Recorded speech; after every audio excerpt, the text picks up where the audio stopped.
ಪ್ರೀತಿಯ ವಿದ್ಯಾರ್ಥಿಗಳೇ ಹಾಗೂ ಆತ್ಮೀಯ ಯೂಟ್ಯೂಬ್ ಚಾನಲ್ ವೀಕ್ಷಕರೇ, ತಮಗೆಲ್ಲರಿಗೂ ನಮಸ್ಕಾರಗಳು. ವಿದ್ಯಾರ್ಥಿಗಳೇ, ಈ ದಿವಸ 8ನೇ ತರಗತಿ NMMSಗೆ ಸಂಬಂಧಪಟ್ಟಂತೆ ಅದರಲ್ಲಿ ಪೇಪರ್ 2 ಅಲ್ಲಿ ವಿಜ್ಞಾನ ವಿಷಯದಲ್ಲಿ ರಾಸಾಯನಿಕ ಶಾಸ್ತ್ರ ಈ ಒಂದು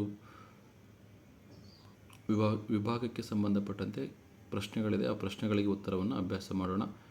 ಇವತ್ತಿನ ಒಂದು ವಿಡಿಯೋ ನಿಮಗೆ ಇಷ್ಟವಾದರೆ ಪ್ಲೀಸ್ ಲೈಕ್ ಮಾಡಿ, ಶೇರ್ ಮಾಡಿ ಹಾಗೂ ಸಬ್ಸ್ಕ್ರೈಬ್ ಮಾಡೋದನ್ನು ಮರಿಬೇಡಿ ಅಂತ ಹೇಳ್ತಾ ಇವತ್ತಿನ ಒಂದು ಕಲಿಕಾಂಶವನ್ನು ಪ್ರಾರಂಭಿಸೋಣ. ಕೆಮಿಸ್ಟ್ರಿ, ರಸಾಯನಶಾಸ್ತ್ರ. ಅದರಲ್ಲಿ ಯಾವ ಟಾಪಿಕ್ ಇದೆ ಅಂದರೆ ಆಮ್ಲ, ಪ್ರತ್ಯಾಮ್ಲ ಮತ್ತು ಲವಣ, ಆ್ಯಸಿಡ್, ಬೇಸ್ ಆ್ಯಂಡ್ ಸಾಲ್ಟ್.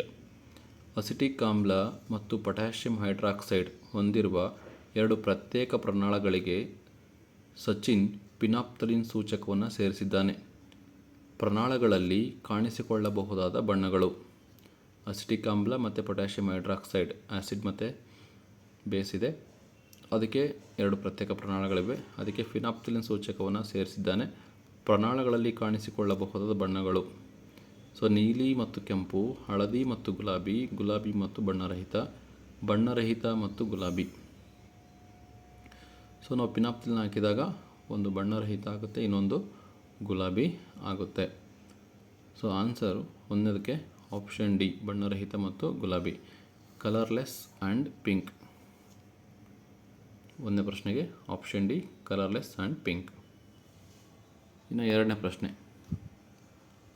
ರಸಾಯನಶಾಸ್ತ್ರದ ಪ್ರಯೋಗಶಾಲೆಯಲ್ಲಿ ವಿದ್ಯಾರ್ಥಿಯು ದ್ರಾವಣವೊಂದನ್ನು ಮುಟ್ಟಿದಾಗ ಸಾಬೂನಿನಂತೆ ಭಾಸವಾಗಿದೆ. ಆ ದ್ರಾವಣವು student felt soapy when touch a solution in chemistry lab. The solution is alkaline. ಅಂದರೆ ಅದೇನು?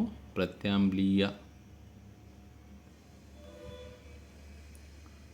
ಎರಡನೇ ಪ್ರಶ್ನೆಗೆ ಆನ್ಸರ್ ಆಪ್ಷನ್ ಸಿ, ಪ್ರತ್ಯಾಮ್ಲೀಯ, ಆಲ್ಕಲೈನ್.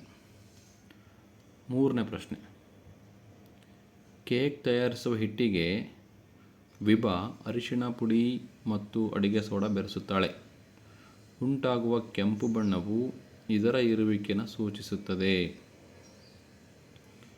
ಆಪ್ಷನ್ ಬಿ, ಪ್ರತ್ಯಾಮ್ಲ. ಅರಿಶಿಣ ಪುಡಿ ಮತ್ತು ಅಡಿಗೆ ಸೋಡಾ ಬೆರೆಸ್ತಾಳೆ, ಅಲ್ಲಿ ಕೆಂಪು ಬಣ್ಣ ಉಂಟಾಗುತ್ತೆ. ಅದಕ್ಕೆ ಕಾರಣ ಏನಪ್ಪ ಅಂದರೆ ಅದರಲ್ಲಿ ಏನಿದೆ ಅಂದರೆ ಪ್ರತ್ಯಾಮ್ಲ ಇದೆ, ಬೇಸ್ ಇದೆ ಅಂತ. ಆಪ್ಷನ್ ಬಿ, ಬೇಸ್ ಇದೆ ಅಂತ. ನೆಕ್ಸ್ಟ್, ಪ್ರತ್ಯಾಮ್ಲೀಯ ಮಣ್ಣಿನಲ್ಲಿ ಸಸ್ಯ ಉತ್ತಮ ಇಳುವರಿ ನೀಡಲು ಇದನ್ನು ಸೇರಿಸಲು ಸೂಚಿಸುತ್ತಾರೆ. This is to be added to alkaline soil to get a good yield, that is compost. ಕಾಂಪೋಸ್ಟನ್ನು ಸೇರಿಸ್ತಾರೆ. Option A, compost. Option A, compost. ನಾಲ್ಕನೇ ಪ್ರಶ್ನೆಗೆ ಕಾಂಪೋಸ್ಟ್. ಇನ್ನು ಐದನೇ ಪ್ರಶ್ನೆ, ಸುಣ್ಣದ ನೀರಿಗೆ ಅರಿಶಿಣ ಪುಡಿ ಸೇರಿಸಿದಾಗ ಕೆಂಪು ಬಣ್ಣ ಉಂಟಾಗಲು ಕಾರಣವೇನು? ಸುಣ್ಣದ ನೀರಿಗೆ ಅರಿಶಿಣ ಪುಡಿಯನ್ನು ಸೇರಿಸಿದಾಗ ಕೆಂಪು ಬಣ್ಣ ಉಂಟಾಗಲು ಕಾರಣ. ಸುಣ್ಣದ ನೀರು ಆಮ್ಲ, ಸುಣ್ಣದ ನೀರು ಪ್ರತ್ಯಾಮ್ಲ, ಅರಿಶಿಣ ಒಂದು ಆಮ್ಲ, ಅರಿಶಿಣ ಒಂದು ಪ್ರತ್ಯಾಮ್ಲ. ಸುಣ್ಣದ ನೀರು ಒಂದು ಪ್ರತ್ಯಾಮ್ಲ. ಕಾರಣ ಸುಣ್ಣದ ನೀರು ಒಂದು ಪ್ರತ್ಯಾಮ್ಲ ಆಗಿರೋದ್ರಿಂದ. Lime water is basic. ಪ್ರಶ್ನೆ 6, ರಾಸಾಯನಿಕ ಕ್ರಿಯೆಯ ಉತ್ಪನ್ನಗಳಾಗಿ ಲವಣ ಮತ್ತು ನೀರನ್ನು ಉಂಟು ಮಾಡುವ ಜೋಡಿ. ರಾಸಾಯನಿಕ ಕ್ರಿಯೆಯ ಉತ್ಪನ್ನಗಳಾಗಿ ಲವಣ ಮತ್ತು ನೀರನ್ನು ಉಂಟು ಮಾಡುವ ಜೋಡಿ. ಸಕ್ಕರೆ ಮತ್ತು ಸೋಡಿಯಂ ಕ್ಲೋರೈಡ್, ಲಿಂಬೆರಸ ಮತ್ತು ವಿನೆಗರ್, ಲಿಂಬೆರಸ ಮತ್ತು ಸೋಡಿಯಂ ಹೈಡ್ರಾಕ್ಸೈಡ್, ಸುಣ್ಣದ ತಿಳಿನೀರು ಮತ್ತು ಮೆಗ್ನೀಷಿಯಂ ಹಾಲು. ಆನ್ಸರ್ ಆಪ್ಷನ್ ಸಿ, ಲಿಂಬೆರಸ ಮತ್ತು ಸೋಡಿಯಂ ಹೈಡ್ರಾಕ್ಸೈಡ್.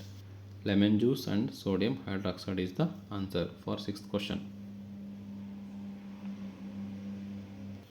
7ನೇ ಪ್ರಶ್ನೆ, ಅತಿಯಾದ ಅಜೀರ್ಣತೆಯಿಂದ ಬಳಲುತ್ತಿರುವ ವ್ಯಕ್ತಿಗೆ ವೈದ್ಯರು ಮೆಗ್ನೀಷಿಯಂ ಹೈಡ್ರಾಕ್ಸೈಡ್ ಹೊಂದಿರುವ ಔಷಧವನ್ನು ಸೂಚಿಸುತ್ತಾರೆ, ಏಕೆಂದರೆ ಅದು ಜಠರದಲ್ಲಿರುವ ಆಲ್ಕೋಹಾಲನ್ನು ತಟಸ್ಥೀಕರಿಸುತ್ತದೆ, ಅದು ಜಠರದಲ್ಲಿರುವ ಹೈಡ್ರೋಕ್ಲೋರಿಕ್ ಆಮ್ಲವನ್ನು ತಟಸ್ಥೀಕರಿಸುತ್ತದೆ, ಅದು ಕರುಳಿನಲ್ಲಿರುವ ಕಿಣ್ವಗಳನ್ನು ನಿಷ್ಕ್ರಿಯಗೊಳಿಸುತ್ತದೆ, ಅದು ಕರುಳಿನಲ್ಲಿರುವ ಗ್ಲೂಕೋಸನ್ನು ಉತ್ಕರ್ಷಿಸುತ್ತದೆ.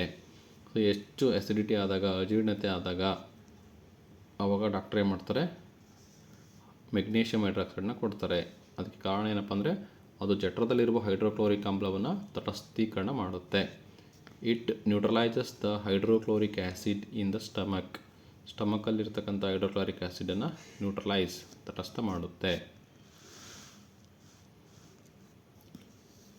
ಕೃಷಿ ವಿಜ್ಞಾನಿಯೊಬ್ಬರು ರೈತನ ಜಮೀನಿಗೆ ಸಾವಯವ ಗೊಬ್ಬರವನ್ನು ಹೆಚ್ಚು ಬಳಸಲು ಸೂಚಿಸುತ್ತಾರೆ. ಕಾರಣವೇನು? ಮಣ್ಣು ಹೆಚ್ಚು ಪ್ರತ್ಯಾಮ್ಲವಾಗಿದೆ, ಮಣ್ಣಿನಲ್ಲಿ ನೈಟ್ರೋಜನ್ ಪ್ರಮಾಣ ಹೆಚ್ಚಾಗಿದೆ, ಮಣ್ಣು ಹೆಚ್ಚು ಆಮ್ಲೀಯವಾಗಿದೆ. ಸೊ ರೈತನ ಜಮೀನಿಗೆ ಸಾವಯವ ಗೊಬ್ಬರವನ್ನು ಯಾಕೆ ಬಳಸಿ ಅಂತಂದರೆ ಮಣ್ಣು ಹೆಚ್ಚು ಆಮ್ಲೀಯವಾಗಿರೋದ್ರಿಂದ ಸಾವಯವ ಗೊಬ್ಬರವನ್ನು ಬಳಸಿ ಅಂತ ಹೇಳ್ತಾರೆ. ಮಣ್ಣಿನಲ್ಲಿ ನೀರಿನ ಪ್ರಮಾಣ ಹೆಚ್ಚಾಗಿದೆ. ಹಾಗಾಗಿ 8ನೇ ಪ್ರಶ್ನೆಗೆ ಸರಿಯಾದ ಉತ್ತರ ಆಪ್ಷನ್ ಸಿ, ಮಣ್ಣು ಹೆಚ್ಚು ಆಮ್ಲೀಯವಾಗಿದೆ. The soil is highly acidic, that is why you can use organic manure. 9ನೇ ಪ್ರಶ್ನೆ, ಲಿಂಬೆರಸ, ಅಸವಿತ ನೀರು ಮತ್ತು ಸುಣ್ಣದ ತಿಳಿ ನೀರಿಗೆ ಕೆಂಪು ಲಿಟ್ಮಸ್ ಕಾಗದ ಮುಳುಗಿಸಿದಾಗ ಕಾಗದದಲ್ಲಿ ಕಾಣಿಸುವ ಬಣ್ಣಗಳು ಕ್ರಮವಾಗಿ. ಲಿಂಬೆರಸ, ಅಸವಿತ ನೀರು ಮತ್ತು ಸುಣ್ಣದ ತಿಳಿನೀರಿಗೆ ಕೆಂಪು ಲಿಟ್ಮಸ್ ಕಾಗದವನ್ನು ಮುಳುಗಿಸಿದಾಗ ಲಿಂಬೆರಸ ಕಾಗದದಲ್ಲಿ ಕಾಣಿಸುವ ಬಣ್ಣಗಳು ಕ್ರಮವಾಗಿ ಕೆಂಪು, ಕೆಂಪು ಮತ್ತು ನೀಲಿ. ಕೆಂಪು, ಕೆಂಪು ಮತ್ತು ನೀಲಿ ಕಾಣಿಸುತ್ತೆ. Red, red and blue. 10ನೇ ಕ್ವಶನ್, ಒಬ್ಬ ವಿದ್ಯಾರ್ಥಿಯು ಮೊಸರಿಗೆ ಆಮ್ಲದ ಗುಣ ಇದೆ ಎಂದು ತೀರ್ಮಾನಿಸುತ್ತಾನೆ, ಏಕೆಂದರೆ ಪಿನಾಪ್ತಲಿನ್ ಹಾಕಿದಾಗ ಗುಲಾಬಿ ಬಣ್ಣಕ್ಕೆ ತಿರುಗುತ್ತದೆ, ಕೆಂಪು ಲಿಟ್ಮಸ್ ಬಣ್ಣವನ್ನು ನೀಲಿ ಮಾಡಿತು, ಅರಿಶಿಣ ಪುಡಿ ಹಾಕಿದಾಗ ಅದರ ಬಣ್ಣ ಕೆಂಪಾಯಿತು, ಮಿಥೈಲ್ ಆರೆಂಜ್ ಸೇರಿಸಿದಾಗ ಕೆಂಪು ಬಣ್ಣ ಕಾಣಿಸಿತು. ಸೊ ಇಲ್ಲಿ ಮೊಸರಿಗೆ ಆಮ್ಲದ ಗುಣ ಇದೆ ಅಂತ ಹೆಂಗೆ ಗೊತ್ತಾಗುತ್ತೆ ಅಂದರೆ ಆ ಮೊಸರಿಗೆ ನಾವು ಮಿಥೈಲ್ ಆರೆಂಜನ್ನು ಹಾಕಿದಾಗ ಅದು ಕೆಂಪು ಬಣ್ಣಕ್ಕೆ ಕಾಣಿಸ್ತಾ ಇದೆ. ಸೊ ಹಾಗಾಗಿ ಮೊಸರಲ್ಲಿ ಆ್ಯಸಿಡ್ ಇದೆ ಅಂತ ನಮಗೆ ಗೊತ್ತಾಗುತ್ತೆ. So red colour appeared when methyl orange is added. Methyl ಆರೆಂಜನ್ನು ಆ್ಯಡ್ ಮಾಡಿದಾಗ ನಮಗೆ ರೆಡ್ ಕಲರ್ ಅಪಿಯರ್ ಆಗುತ್ತೆ. So it shows the curd as acidic property ಅಂತ ಹೇಳ್ಬೋದು. ನೆಕ್ಸ್ಟ್ ಕ್ವಶನ್, ಕೆಂಪು ದಾಸವಾಳ ಹೂವಿನ ದಳವನ್ನು ನೀರಿಗೆ ಹಾಕಿ ಪಡೆದ ಸೂಚಕಕ್ಕೆ ಆಮ್ಲ ಮತ್ತು ಪ್ರತ್ಯಾಮ್ಲಗಳನ್ನು ಸೇರಿಸಿದಾಗ ಉಂಟಾಗುವ ಬಣ್ಣಗಳು ಕ್ರಮವಾಗಿ. ಕೆಂಪು ದಾಸವಾಳ ಹೂವಿನ ದಳವನ್ನು ನೀರಿಗೆ ಹಾಕಿ ಪಡೆದ ಸೂಚಕಕ್ಕೆ ಆಮ್ಲ ಮತ್ತು ಪ್ರತ್ಯಾಮ್ಲಗಳನ್ನು ಸೇರಿಸಿದಾಗ ಯಾವ ಬಣ್ಣ ಬರುತ್ತೆ? ಸೊ ಹಸಿರು ಮತ್ತು ಕಡು ಗುಲಾಬಿ ಬಣ್ಣ ಬರುತ್ತೆ. ಇದು 11ನೇ ಪ್ರಶ್ನೆಗೆ ಆಪ್ಷನ್ ಬಿ ಸರಿಯಾದ ಉತ್ತರ. ಹಸಿರು ಮತ್ತು ಕಡು ಗುಲಾಬಿ. ಕಡು ಗುಲಾಬಿ ಮತ್ತು ಹಸಿರು ರಿವರ್ಸ್ ಆಗುತ್ತೆ. ಕೆಂಪು ಮತ್ತು ನೀಲಿ, ಗುಲಾಬಿ ಮತ್ತು ನೇರಳೆ. ಸೊ ಹಾಗಾಗಿ ಆನ್ಸರ್ ಆಪ್ಷನ್ ಬಿ, ಹಸಿರು ಮತ್ತು ಕಡು ಗುಲಾಬಿ. Colour formed respectively when acid and bases are added to the indicator obtained from the petals of red hibiscus flower in water are green and dark pink. So answer option B, green and dark pink is the right answer.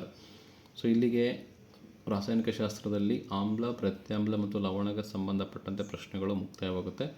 ಮುಂದಿನ ವಿಡಿಯೋದಲ್ಲಿ ಮುಂದಿನ ಪ್ರಶ್ನೆಗಳನ್ನು ಅಭ್ಯಾಸ ಮಾಡೋಣ. ಇವತ್ತಿನ ಒಂದು video ನಿಮ್ಗೆ ಇಷ್ಟವಾದರೆ ಪ್ಲೀಸ್ ಲೈಕ್ ಮಾಡಿ, ಶೇರ್ ಮಾಡಿ ಹಾಗೂ ಸಬ್ಸ್ಕ್ರೈಬ್ ಮಾಡೋದನ್ನು ಮರಿಬೇಡಿ. Thank you for watching this video.